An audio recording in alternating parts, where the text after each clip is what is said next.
हमारी आज की क्विज है शाहजहां पर। ताजमहल हो या फिर मुगल काल की दूसरी कला संस्कृतियां, इतिहास में शाहजहां के दौर को मुगल काल का स्वर्णकाल कहा जाता था। तो चलिए तैयार हो जाइए क्विज के लिए। शुरू करने के पहले क्विज के नियम बता देते हैं। हर सवाल के लिए आपको मिलेंगे 10 पॉइंट। सवाल 15 सेकंड के लिए आपकी स्क्रीन पर होंगे। इस दौरान आपको जवाब देना है। जितनी जल्दी सही जवाब देंगे लीडर बोर्ड पर उतनी तेजी से आगे बढ़ेंगे। और सभी सवालों के सही जवाब दिए तो लीडर बोर्ड के टॉप 50 लोगों को मिलेगा इनाम।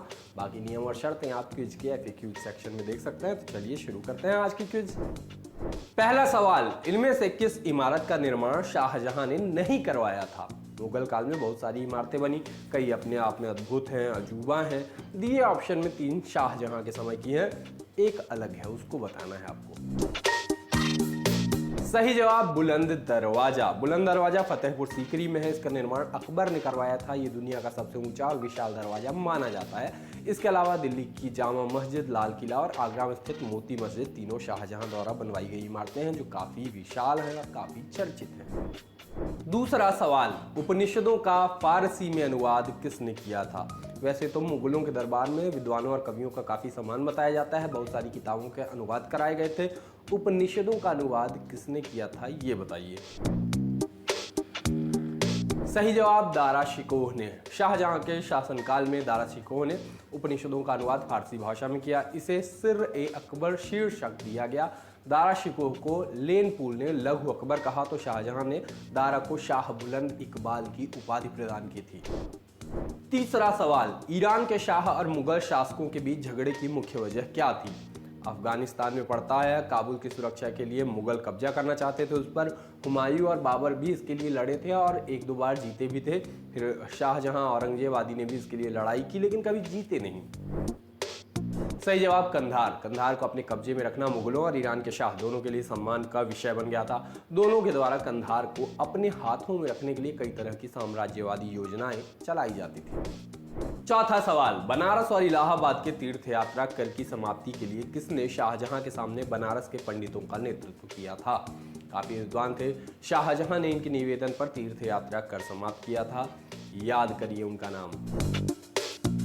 सही जवाब कवींद्राचार्य। ये शाहजहां के आश्रित कवि थे जो ब्रज और अवधी भाषा का उपयोग करते थे। संस्कृत के विद्वान। इस कवि को सरस्वती की उपाधि भी मिली थी। इन्होंने ही बादशाह से निवेदन करके इलाहाबाद और बनारस के तीर्थ यात्रा कर को समाप्त करवाया था।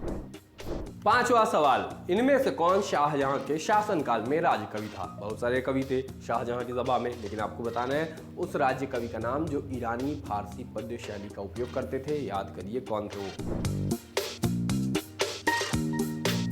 सही जवाब कलीम। इनका नाम अबू जलीह भी था। ये ईरानी फारसी पद्य शैली के कवि थे जिनको शाहजहां ने राजकवि के रूप में नियुक्त किया था।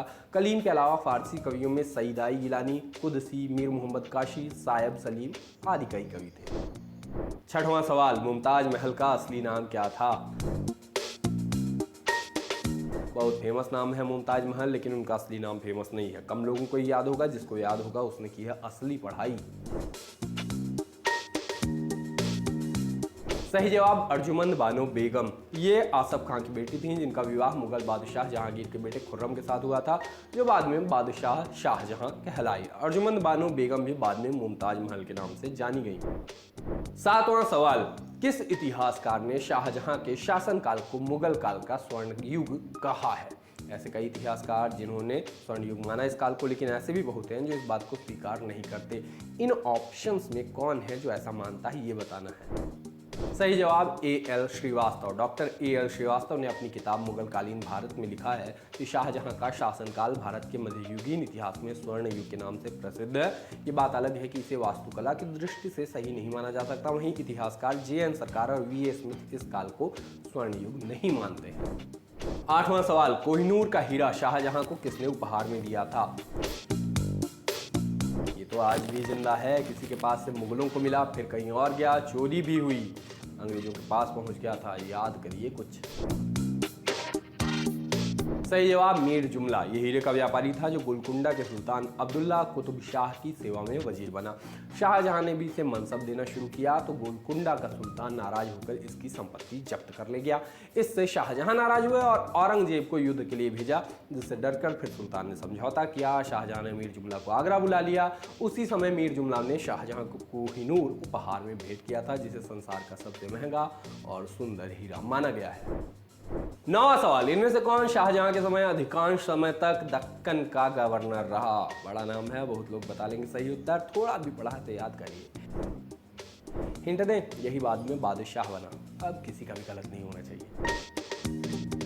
सही जवाब औरंगजेब। शाहजहां के शासनकाल में औरंगजेब पहले 1636 से 1644 ईस्वी तक दक्कन का गवर्नर रहा।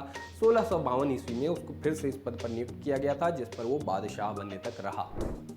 10वां और आखिरी सवाल, शाहजहां की मां कौन थी? जोधपुर से रिश्ता था इनका, जहांगीर की तीसरी पत्नी।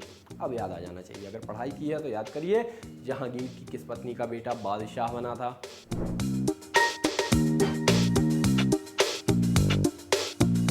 सही जवाब जगत गोसाई। ये मारवाड़ या जोधपुर के शासक उदय सिंह की पुत्री थी। जहांगीर की पत्नी और खुर्रम यानी शाहजहां की मां थी। ये जहांगीर की तीसरी पत्नी थी, जिनका नाम बिल्किस मकानी बेगम भी था।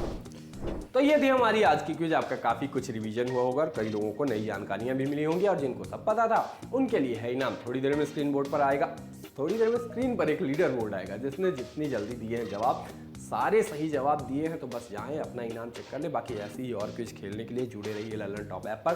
समय याद रखिएगा, सोमवार से शुक्रवार रात 9 बजे ललन टॉप ऐप पर। तो दोस्तों, इस तरह का क्विज खेल के आप भी इनाम जीत सकते हैं रोज़ाना रात को 9 बजे ललन टॉप ऐप पे। Thank you very much.